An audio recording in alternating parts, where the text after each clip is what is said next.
السلام علیکم، میں ہوں فرحت عباس شاہ، آپ لاہور ٹی وی دیکھ رہے ہیں۔ ایاز امیر صاحب ایک انتہائی سینئر صاحب علم، سچے، کھرے اور دلیر صحافی ہیں۔ خاص طور پر انگلش جرنلزم میں ان کے پائے کہ کوئی شاید ہی کوئی ہو، مجھے تو کوئی نظر نہیں آتا، نہ مجھے کوئی پسند ہے، اور ان کے علاوہ ان کا کالم، ان کی انگریزی زبان، ان کے تجزیے، انالیسز، ایک ایک لفظ سے سچائی پھوٹتی ہے۔ ان لوگوں کو جنہوں نے ان پر تشدد کیا ہے، اور میں وہ بھی بتاتا بھی ہوں آپ کو کہ میرے نزدیک وہ کون لوگ ہیں، یا لوگ کیا کہہ رہے ہیں کہ کون لوگ ممکن ہو سکتے ہیں۔ ان لوگوں کا، ایاز امیر جیسے سچے لوگوں کا، یہ ہوتے کون ہیں؟ صحافی کون ہوتا ہے جو حکمرانوں پر اور ذمہ داران پر کڑی تنقید کر کے ان کو اچھے اور برے کا احساس دلاتا ہے۔ یہاں پہ یہی نواز شریف تھے جنہوں نے لفافہ جرنلزم کو فروغ دیا، اور جو کمزور اور رنگ باز قسم کے لوگ تھے اور صحافی بنے ہوئے تھے وہ بکتے چلے گئے۔ انہوں نے بڑے بڑوں کو برائب کیا، جس طرح وہ کہا جاتا ہے نا کہ ملک ریاض صاحب نے شاید ہی ملک کا کوئی انفلوئنشل بندہ چھوڑا ہو جس کو برائب نہیں کیا، خریدا نہیں، اور جس سے جو ہے وہ جس کو پلاٹوں پہ یا پیسوں پہ لگا کے اس کو کرپٹ نہیں کیا، اس کو سچ بولنے سے روکا نہیں ہے۔ اسی طرح میں آپ کو بتاؤں، جس طرح وہ ہیں، اسی طرح میاں نواز شریف صاحب نے صحافت اور صحافیوں کو خریدنے کی ابتدا کی تھی۔ یہ دونوں چونکہ منی اورینٹڈ لوگ ہیں، ملک ریاض اور میاں محمد نواز شریف صاحب، اور اب تو شریف فیملی جو ہے، یہ پیسے کے کھیل سے ساری چمتکار کرنے والے لوگ ہیں۔ اب یہ جمہوریت ہے، آپ مجھے بتائیں کہ صحافیوں پر 8-8 10-10 شہروں میں، 20-20 شہروں میں وہ ایف آئی آریں کٹ رہی ہیں، اور اب تشدد پہ بھی کام شروع ہو گیا، اور اگلا نشانہ وہ عمران ریاض ہے۔ میں کل جب ان کی تقریر سن رہا تھا تو انہوں نے 2-4 کل پرسوں جو پچھلے دنوں ہوئی ہے، انہوں نے ایک وکلاء کی کنونشن سے جو ہے، یا پتہ نہیں کوئی جلسہ تھا وہاں کی، عمران خان صاحب بھی تھے، باقی صحافی بھی آئے ہوئے تھے، تو انہوں نے کوئی ایسی بات عمران خان پر کڑی تنقید کی، انہوں نے منہ پہ سامنے بٹھا کے کہ آپ سے یہ غلطی ہوئی۔ لیکن وہ جن غلطیوں کی طرف اشارہ کر رہے تھے یا واضح طور پر بول رہے تھے، وہ ان کو باتیں چبھ گئی۔ عمران خان نے برداشت کر لی کہ ٹھیک ہے، مجھ سے غلطی، اس نے اعتراف بھی کر لیا کہ غلطی ہوئی ہے، لیکن وہ عمران خان کی غلطی کا باعث بننے والے، یا جو غلطیاں وہ کی تھیں، وہ جو سبجیکٹ تھے یا وہ جو لوگ تھے، ان کو وہ باتیں ناگوار گزری، اور انہوں نے، میں اسی وقت سمجھ رہا تھا، خاص طور پر انہوں نے جو کی بات، یہ ڈی ایچ اے کی باتیں کی، پراپرٹی ڈیلنگ کی باتیں کی، تو میں نے کہا یہ جو ہے نا، یہ اس سے درگزر ہی کر جاتے تو اچھا تھا۔ لیکن یہ باتیں عام عوام میں ہیں، اس لیے انہوں نے وہ کر دی۔ وہ شاید ذاتی طور پہ وہ ان چیزوں کو نظر انداز کرنے والے ہوں گے، لیکن عام تاثر ہی یہ ہے۔ اب ایک صحافی جو تاثر ہو پوری 20 کروڑ لوگوں میں، یا 10 کروڑ میں، یا 2 کروڑ میں، وہ اس کو چھپائے گا نہیں، اور اس لیے بتائے گا کہ وہ جن کے بارے میں تاثر بنا دیا گیا ہے وہ اس تاثر کو زائل کرے۔ ان سے بیٹھ کے رہنمائی ایسے لوگوں سے لیں کہ جی آپ ہمیں بتائیں، ہم یہ کس طرح یہ کریں، اپنا موقف دیں کہ اس سے اتنا ہم نے روزگار جنریٹ کیا ہے، ہم نے پاکستان کو خوبصورت آبادیوں سے جو ہے وہ نوازا ہے، یا استوار کیا، بنایا سجایا ہے، پیسفل ایریاز قائم کیے ہیں، اور اس پراپرٹی کے بزنس سے یا ان چیزوں سے ہم نے اتنے لوگوں کو روزگار دیا، اور وہ جو ہوا بھی ہے۔ اور بھی بڑی ایسی چیزیں ہیں کہ پاکستان میں جو ہے وہ اس طرح ہر دنیا کے ہر ملک میں ہے۔ تو یہ کوئی، میں تو اس کو برا ویسے نہیں سمجھتا کہ جب آپ اس طرح کی چیزیں ہوتی ہیں، یہ کرنی بھی چاہیے، اور اپنے محکمے کو مضبوط کرنی چاہیے، اور خاص طور پہ میں اس لیے حق میں ہوں کہ اگر فوج جو ہے وہ پراپرٹی کے کام میں کرتی ہے، مصروف ہے، یا ان کے اوپر یہ ہے بات، تو میں آپ کو یہ بتاؤں کہ اگر اپنے شہداء کو اور ان کے وارثان کو، یا اپنے سرونگ لوگوں کو، یا ریٹائرڈ لوگوں کو یہ فیسیلیٹیٹ کیا جاتا ہے، تو یہ کوئی بری بات نہیں ہے، کیونکہ جس آدمی نے یہ سوچ کے 20-25 سال گزارنے ہیں کہ میری جان بھی چلی جائے تو مجھے اس کی پرواہ نہیں، اس کے بچوں نے یہ سوچ کے وہ 20-30 سال گزارنے کہ ہمارے والد کسی وقت شہید بھی ہو سکتے ہیں، گھر میں میت آ سکتی ہے، یہ بھی ہو کہ کوئی جنگ ہو جائے، لاش ہی نہ ملے، تو ایسے ان لوگوں کے لیے خاص طور پہ مقصد ہے کہ اگر میں سمجھتا ہوں کہ میں قلم سے جہاد کرتا ہوں تو اس جہاد کا زیادہ سے زیادہ مجھے ایسے ہی کوئی نقصان ہو سکتا ہے نا کہ کوئی اس طرح کا کوئی مجھے جو ہے وہ پالا پڑ جائے کچھ حکمران، جو کہ میں تو سمجھتا ہوں کہ لوگ انڈرسٹینڈ بھی کر لیتے ہیں کہ کون بندہ کس حد تک جاتا ہے اور اس کی نیت کیا ہوتی ہے۔ تو یہ میں اپنے طور پہ میں اس لیے اچھا سمجھتا ہوں کہ میں نے وہ سوسائٹیز بھی دیکھی ہیں۔ کیانی صاحب نے یہاں لاہور میں ایک سوسائٹی کے اندر شہداء کے لیے پورا ایک بلاک بنوا دیا کہ جن کی ارننگ صرف، اور شہداء بھی جو حوالدار ہیں، جو صوبے دار ہیں، اس لیول جو چھوٹے لیول پہ جو ہمارے شہداء تھے، ان کے وارثان کو، ان کے بچوں کو ان کا کرایا جاتا ہے، وہ ناٹ فار سیل ہیں۔ تو یہ ایک میں ہوتا یاز امیر صاحب سے تو میں یہ بات کرتا ان سے کہ حضور یہ کام بھی دیکھیں، اور یہ دیکھیں کہ اس سے کتنا وہ کچھ جنریٹ، کتنا لوگوں کو کتنے روزگار ملے ہیں، لوگوں کو گھر کتنے ملے ہیں، لوگوں کو مقصد ہے کہ مزدوریاں کتنی ملی ہیں مزدور آدمی کو، ایک فیکٹس اینڈ فگر نکال کے میں ان کے آگے رکھتا۔ یہ طریقہ اپنانا چاہیے۔ جب ہم تشدد کرتے ہیں سچ بولنے والے صحافی پہ، کسی عالم صحافی پہ، کسی اتنے بڑے باوقار صحافی پہ، تو ہم اپنے معاشرے کا توازن خراب کرتے ہیں۔ اگر یہ لوگ نہ ہوں اس طرح اچھا برا کہنے والے، اچھا آئینہ دکھانے والے، چیزوں کو کرٹیسائز کرنے والے، انگلی اٹھا کے بات کرنے والے، اگر یہ لوگ نہ ہوں تو سارے رہ جائیں گے یس مین، اور توازن ختم ہو جائے گا، اور آپ کا معاشرہ وہ گل سڑ جائے گا۔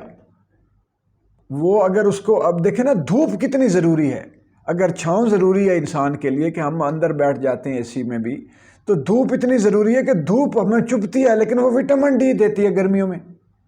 تو خدا تعالیٰ نے ایک توازن پیدا کیا ہے کائنات میں، اور اگر ہم معاشرے میں وہ توازن نہ پیدا کر سکیں، جاری نہ رکھ سکیں، تو پھر بات جو ہے نا وہ خراب ہو جاتی ہے۔ اب مجھے اس سے ایک یہ بھی لگا ہے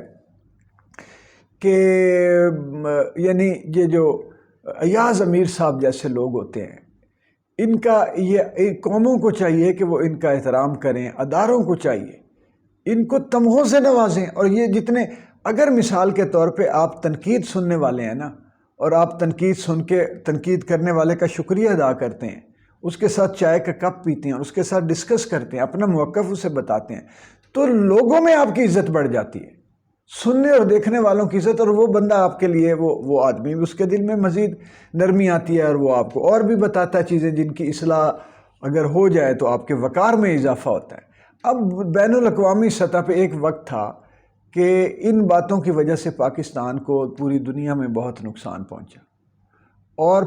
افواج پاکستان کے خلاف ایسی بات کی گئی، جیسے میں یہ کہتا ہوں کہ وہ اس نے بکواس جو کی ہے، جو کینیڈا کا جو ایم پی ہے، جو امریکہ کا پتہ نہیں اس کے اشارے پہ کیا ہے یا انڈیا کے اشارے پہ اس نے کیا ہے، تو یہ اس طرح کی اور لوگوں کو موقع ملے گا باتوں بنانے کا، باتیں کرنے کا، اور وہ ایف اے ٹی ایف والے جو ہیں وہ پھر کہیں گے جی آپ کے ہاں تو فریڈم آف ایکسپریشن ہی نہیں ہے، وہاں تو تشدد ہوتا ہے صحافیوں کے اوپر، وہاں تو صحافیوں کو مار دیا جاتا ہے، یہ ہم نے بھگتا ہے۔ یہ وہ جو بریگیڈیئر اعجاز صاحب تھے، میری ایک دفعہ ان سے ملاقات ہوئی، تو انہوں نے کچھ باتیں بتائیں جن پہ وہ باقاعدہ اس وقت پچھتاوے کا شکار تھے، اور ان کے ہاتھوں میں لرزش تھی، کپکپاہٹ تھی، جو جو ہوتا ہے نا، جو کہ سینس آف سن کہہ لیں اس کو، یا احساس گناہ جو ہے، اس کی وجہ سے، وہ پچھتاوے کی وجہ ان کے چہرے پہ تھا جب وہ کہہ رہے تھے کہ بہت غلطیاں بھی ہو جاتی ہیں، اور یہ بھی ہوا وہ بھی ہوا، وہ دہرانا مناسب نہیں۔ تو جب نوکریاں ختم ہوتی ہیں تو اور طرح کا ذہن ہوتا ہے، پھر آرڈر لینے والا اس طرح کوئی نہیں ہوتا، پھر وہ ریٹائرڈ جتنا بڑا افسر ہو وہ بھی آپ اور ہمارے جیسا ہو جاتا ہے۔ تو پھر اس وقت جو ہے، اب تو یہاں پہ ان ریٹائرڈ لوگوں کی خود اداروں کی طرف سے کوئی عزت نہیں رہی، اور وہ آپس میں وہ جو ہے، یہ میں نے تو سنا تھا کہ یہ جو، بلکہ ہم خود جو جتنے ریٹائرڈ لوگ، میرے بہت سارے دوست ہیں ریٹائرڈ جنرل بھی ہیں، بریگیڈیئرز ہیں، آفیسرز ہیں، تو وہ اتنے اب تک وہ پاکستان پر فخر کرنے والے، پاکستان کے لیے اب بھی جان دینے والے، پاکستان کے لیے ہر وقت سوچنے والے اور محسوس کرنے والے لوگ ہیں۔ مجھے وہ اتنے اچھے وہ لوگ ہیں، شاید کسی ویڈیو میں نے نام بھی بتایا ہو۔ تو یہ لوگ تو بڑے، یعنی ان کی بھی اب لگتا ہے عزت نہیں رہی یہاں پہ، اور اس سے فوج کا، ہماری اسٹیبلشمنٹ کا، اور ہمارے یہ جو سیکٹر کمانڈرز وغیرہ ہیں، اور جو ہمارے اتنے باوقار اور جن سے ہمیں عشق ہے، جن اداروں سے پیار ہے، اور آئیڈیلائز ہم کرتے ہیں، اپنے بچوں کو چاہتے ہیں کہ یہ بچے ہمارے فوج میں چلے جائیں، یہ ISI میں چلا جائے بچہ، یہ نیوی میں چلا جائے، یہ ایئر فورس میں چلا جائے، ہم فخر سے بچوں کو بھیجتے ہیں۔ تو ان کا تاثر جو ہے وہ بڑا خراب ہو رہا ہے، امیج خراب ہو رہا ہے،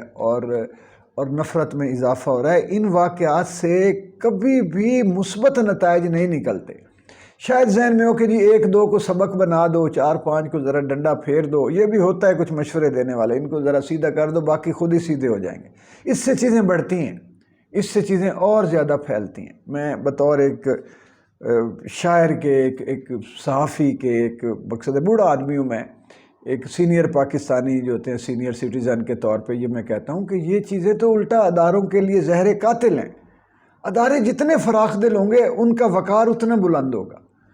اور ادارے نہیں ہیں، خیر میں یہ سمجھتا ہوں کہ اس میں بھی افراد ہی ہیں پیچھے، اور افراد جو ہے وہ ہر فرد کا ایک اپنا مزاج ہے۔ تو جب کوئی اپنے رولز سے باہر نکلتا ہے، کسی بھی محکمے کا کوئی فرد، پولیس ہو اور LDA ہو، یہ جو بیوروکریسی ہے یہ ہو، اسٹیبلشمنٹ ہو، تو اس سے جو ہے وہ پھر وطن کو نقصان پہنچتا ہے۔ ادارے کو تو پہنچتا ہے، وہ تو ہے ہی، لیکن وطن کو نقصان پہنچتا ہے۔ تو میں اس کو بڑی مذمت کرتا ہوں، اس واقعے کی۔ ایاز امیر صاحب ہمارے پیارے اور بڑے یعنی قداور ممتاز آدمی ہیں، یہی بڑے لوگ ہوتے ہیں۔ یہ جو آپ کسی کو عہدہ آ جائے کل نہیں ہے، کو اب عہدے پہ بڑا ہم دے سلوٹ ماریں، بڑا آدمی، جو عہدہ ختم ہوگا تو پھر وہ تو اب بیچاروں کو تو یہ جو ہم نے دیکھے نہیں ہیں سڑکوں پہ رلتے اور مراحت بند ہوتے، دیکھا ہے ان کو۔ اور اسی طرح جو پیسے والا ہوتا ہے بڑا آدمی، وہ کہاں بڑا آدمی ہوتا ہے؟ اب اس کا مطلب ہے کہ ملک ریاض صاحب جو ہیں وہ پاکستان میں بڑے امیر ترین لوگ ہیں، تو اب وہ بڑے آدمی نہیں۔ بڑے آدمی پھر میاں منشا ہوں گے کہ جنہوں نے ادارے یہاں پہ بینکس بنائے، ٹیکسٹائل ملیں لگائیں، مزدوریاں دیں، اور کلین اینڈ نیٹ۔ آج میں آپ کو ایک مزے کی بات بتاؤں کہ وہ جو جن کو کہا جاتا تھا سمگلر ہیں پاکستان کے، اور ان کو جو ہے وہ انہوں نے، ان کی عزت ہے لوگوں کے دلوں میں، تھے وہ سمگلر سارے کہہ رہے ہیں۔ ان کی بیٹی کا پچھلے دنوں کوئی ہوا ہے، قتل ہوا ہے یا وفات پا گئی ہیں، تو ان پہ لوگوں نے بڑا افسردگی کا اظہار کیا ہے۔ اور ان کی جو ہے وہ عزت اس لیے ہوتی ہے کہ انہوں نے پاکستان کے ایٹمی پروگرام کے لیے یورینیم کو سمگل کیا تھا۔ اب ایک سمگلر تھے، ویسے سمگلر برے لوگ ہوتے ہیں، ہم سمجھتے ہیں کہ غیر قانونی دھندا کرتے ہیں وہ، لیکن جب اس نے اپنے وطن کی مدد کی، وطن کے لیے وہ طریقہ کار اپنایا، تو آج تک یوں لگتا ہے کہ جیسے ہم ممنون ہیں ان کے۔ تو اب مقصد ہے، اور ہم ہوں تو اچھا کام کرنے والی ڈیوٹی ہمارے فرائض ہمارے ہوں کہ ہم نے ملک کی حفاظت کرنی ہے، وطن کا امیج بلند کرنا ہے، ہم نے اپنے آپ کو پوری دنیا میں باوقار قوم کے طور پہ پیش کرنا ہے، اور ہم حرکتیں ہم اتنی وہ چھوٹی چھوٹی کرنے لگ جائیں، تو پھر اس کا مطلب یہ ہے کہ ہم جو ہے وہ سمگلر ہو کے عزت پا گیا، اور پھر ہم جو ہے وہ اپنے مقصد ہے کہ فرائض سمیت صرف اپنی جو ہے وہ ان حرکتوں کی وجہ سے خود کو بھی اور ادارے کو بھی ڈیمیج کر رہے ہیں۔